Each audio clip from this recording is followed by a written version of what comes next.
Good morning, Dr. Michael Natter. Welcome to the Valder Beebe Show, live out of Dallas, Texas. And we're in the eclipse zone. How are you? I'm doing very well. It's lovely to be here. Thank you for having me. Well, I'm excited about everything in life, Doctor. But I read some startling statistics last week to prepare for your interview.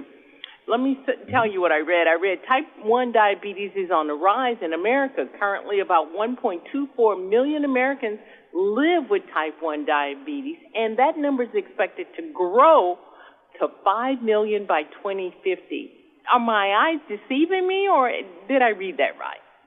No, Valder, that's correct. It's really a concern. And, I'm one of those 1.24 million. I myself have type 1 diabetes, as well as being a doctor who takes care of folks with type 1 diabetes. Let me ask you, before we get started, tell me what type 1 diabetes is and why so many people you think are in that category. Yeah. So it's important to understand that type 1 diabetes, it's nothing you did or didn't do to get it. This is an autoimmune condition. So what does that mean exactly? Auto means self, and immune is your immune army, like your immune system that attacks things that are invaders or foreign to the body, like viruses or bacteria. However, when we have an autoimmune condition, the body goes haywire, and the immune system will attack itself. In this case, with type 1, it's attacking the insulin-producing beta cells of the pancreas, rendering that person insulin dependent. They make no insulin. So they require insulin injections or an insulin infusion through a pump, really for the rest of their lives, because unfortunately, there's no known cure at this time. The one other piece that I want to also make clear is that it's not uncommon for someone to get diagnosed late in the progression of type 1. And when that happens, they're at a higher risk for a life-threatening complication that we call diabetic ketoacidosis, or DKA. And because of that, I really want to encourage everyone to talk to their doctor today about getting screened for type 1 diabetes.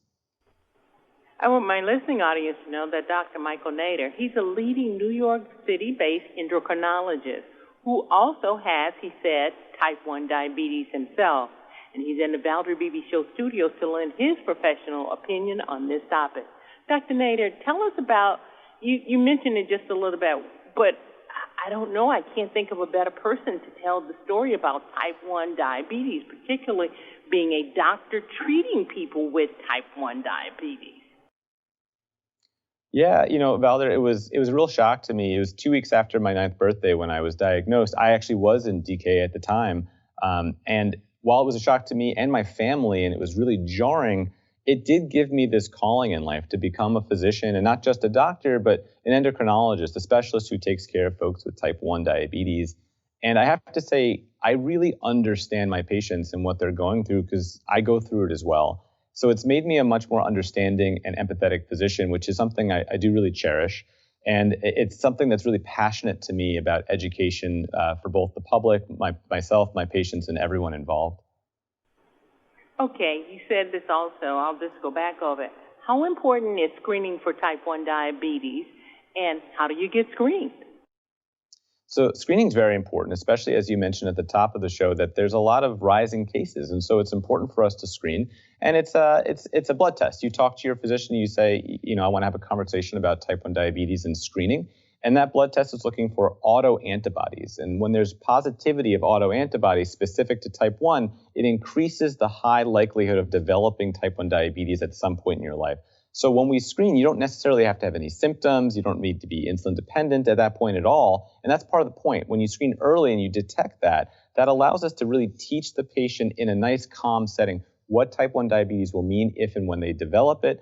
But also, it can reduce the risk of going into that life-threatening DKA state by up to 50%, which is remarkable.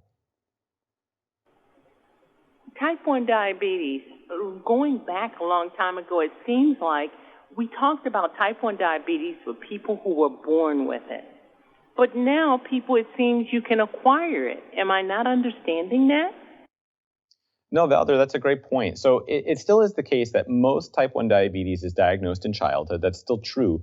But we see it in older adults as well. We don't really exactly know why this is happening. We don't attribute it to any kind of lifestyle, not taking care of yourself. It has nothing to do with diet, exercise, anything like that. And while I recommend everyone take good care of themselves, type 1 diabetes, because it's an autoimmune condition, we believe that there is a genetic predisposition, but there's an environmental trigger like a virus or something that someone will come into contact with that kind of sets that all off.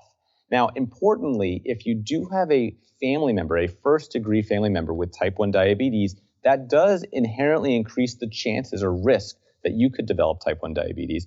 But as in my case, you don't necessarily need any family history at all to develop type 1 diabetes. Tell me about the type 1 pledge movement that's going on. And are you involved? Yeah, I am. So I'm actually very proud to be the Sanofi spokesperson for the One Pledge movement. The One Pledge movement, it has a wonderful website that I would love to tell you about. It's theonepledge.com, and there's plenty of information about type 1 diabetes and screening on there. But the whole movement is about education and awareness around type 1 diabetes, as well as early screening for type 1 diabetes. And I'm very involved because I myself live with this condition. I take care of patients who live with this condition. And I have a passionate, deep connection to type 1. And I really want to educate the public and get the word out there that there is screening and make sure people understand what type 1 diabetes is and what it entails.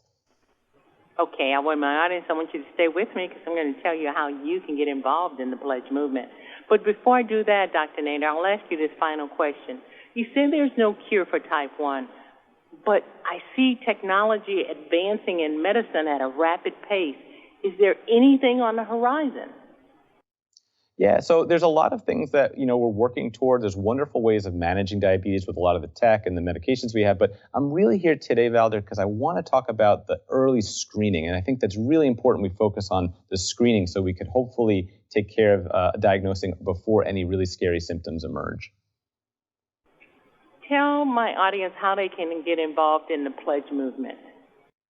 I recommend everyone, talk to their doctor about potentially getting screened for type 1 and about their own risks and so on, but also to visit the onepledge.com website where they can learn a lot more there, as well as hopefully send it to their friends and spread the word about type 1 diabetes. Also, my audience is on multiple platforms in today's society, and one of these, this comes from Facebook, one of the posters want to know, are there any trials that they can get involved in for type 1 diabetes?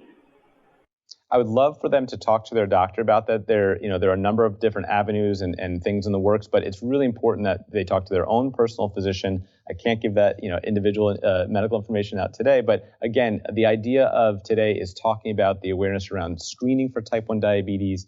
And I really hope that everyone, heeds that one pledge and checks out the website. Well, it's a great pledge to be involved with. Dr. Nader, I want to thank you so very much. I wish you the best of health. And the same for my listening audience. Have a great day. Thanks, Valder. Take care. 1,000 videos on ValderBBShow.com and YouTube.com/ValderBBShow. We upload new videos daily. Our site is a modern baby boomer platform with news and information important to boomers. Subscribe to youtube.com/ValderBBShow and stay connected as I interview the world's most fascinating people.